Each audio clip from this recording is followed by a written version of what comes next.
How do you write good description in your stories? Well, let me answer your question with a question. Well, actually, 5 questions. This is the second in my 4 parts of prose video series. Last week we talked about action. This week in video number 2, we're going to be talking about description. Next week we'll cover parts 3, and then after that, part 4. I might have miscounted something there. There are a lot of numbers in that paragraph. Description is how readers will see, hear, feel, and taste your story. It is any part of the writing that conveys sensory information. Description is distinct from action, which we talked about last week, because description, when you boil it right down, is static. Action describes changes in your story, a character moving through a door, drawing a sword, starting a car.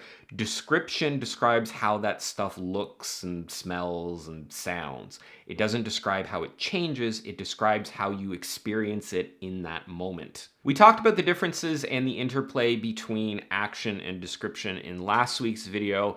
Today, I want to focus on what goes into writing good description.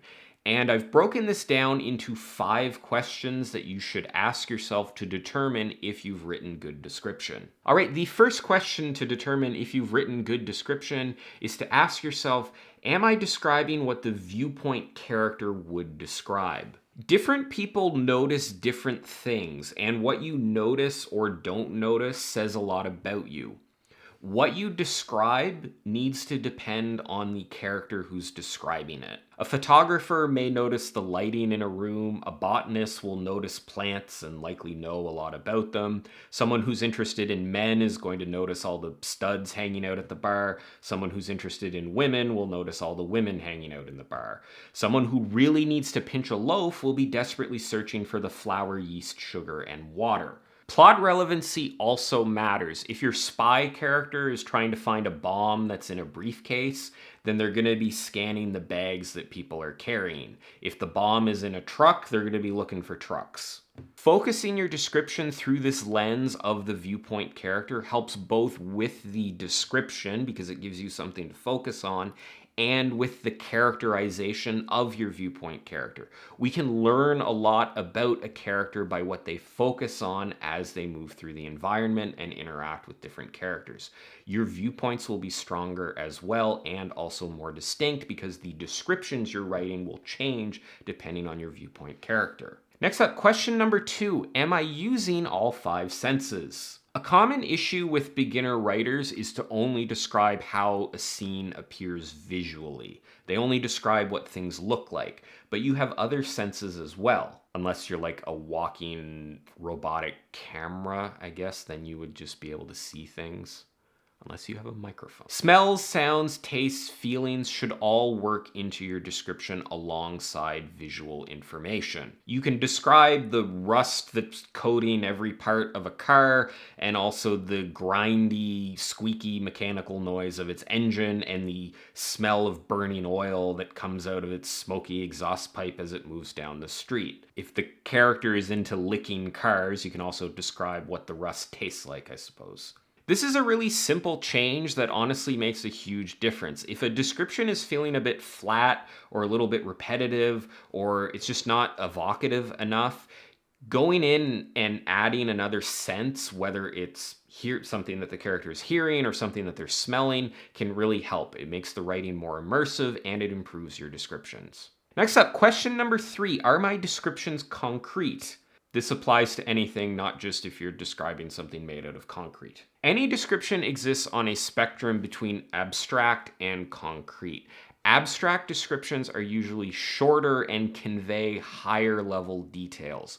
Concrete descriptions are longer, they take more page space, but they are more specific and sensory. A donut is a pretty abstract description. When I say donut, everybody probably thinks of a different donut. But donut is more specific than baked good or dessert or food. Those are much more abstract. Describing a golden brown Boston cream coated in a luscious layer of cooled chocolate and drizzled with a zigzag of icing is a much more concrete description. Concreteness gets you closer to what the reader would actually hear, feel, see, and taste, were they standing in place of your characters.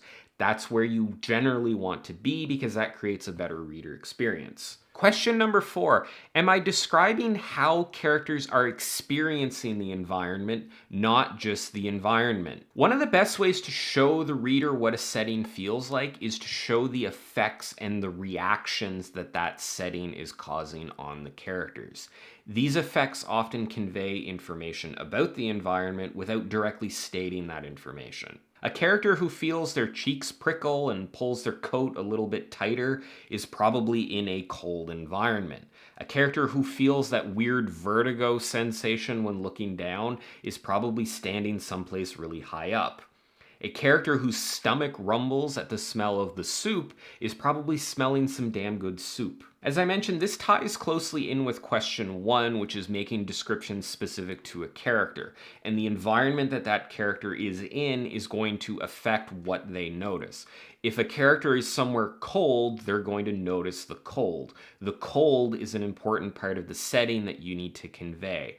They're both going to react to that, and the character is going to focus on it. Experience is also very concrete. Saying someplace is cold is a little bit of an abstract description. Describing a character shivering and stuffing their hands into their coat pockets is a very concrete experience that someone has in a cold environment. And lastly, question 5, is my description also conveying other information, namely characterization and exposition? I mentioned in video 1 of this series that these 4 parts of prose often overlap, that a single sentence can pull double duty as different types of prose. Anytime your prose can do multiple things, you should lean into that. You should always be thinking about getting information to the reader, and you want to use every opportunity you have to do that. Description is a great way to get information to the reader that goes beyond just what you're describing. For instance, when you describe how a character looks,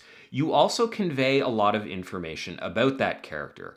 Are they dressed in a sharp, bespoke suit or a stained t-shirt? Do they slouch or stand tall and confident? Is there food stuck in the corner of their mouth? Don't just describe a character from head to toe. What details about who the character is can you imply through how they are described? This ties back into the viewpoint character doing the describing as well, because different characters are going to notice different things about another character. The same thing goes for the setting. You can imply a lot about an area or a building or a business or whatever by what you describe and how you describe it. Is this bar a dive frequented by violent biker type people, or is it some swanky jazz club serving fancy cocktails? Or is it a jazz club frequented by bikers? I don't know. Description is also very useful in exposition. Character backstory, world building information, all sorts of things that are difficult to directly express through the narrative, but can be easier to express through description. When you dump a bunch of information about the battle that happened in such and such a village 25 years ago, that's an info dump. When you describe the rusted pieces of armor scattered in a field, or the patched catapult holes in the walls of the village through description, that's less of an info dump, but you're hinting at some expository details without just stating them in the narrative. Description is not just about making the reader see something, it's about making them see the right thing. Be intentional about what you describe and how you describe it, because what you describe can shape the direction of your story. In all of your description, you should think about what other information you're conveying beyond just what things look, smell, and taste like. Speaking of looks and smells, you're about to stop looking and smelling me because we're at the end of the video. So there you have it. Be sure to tune in next week. We'll be talking about the 3rd part of prose, which is dialogue. As always, thanks for watching, and I will see you next time.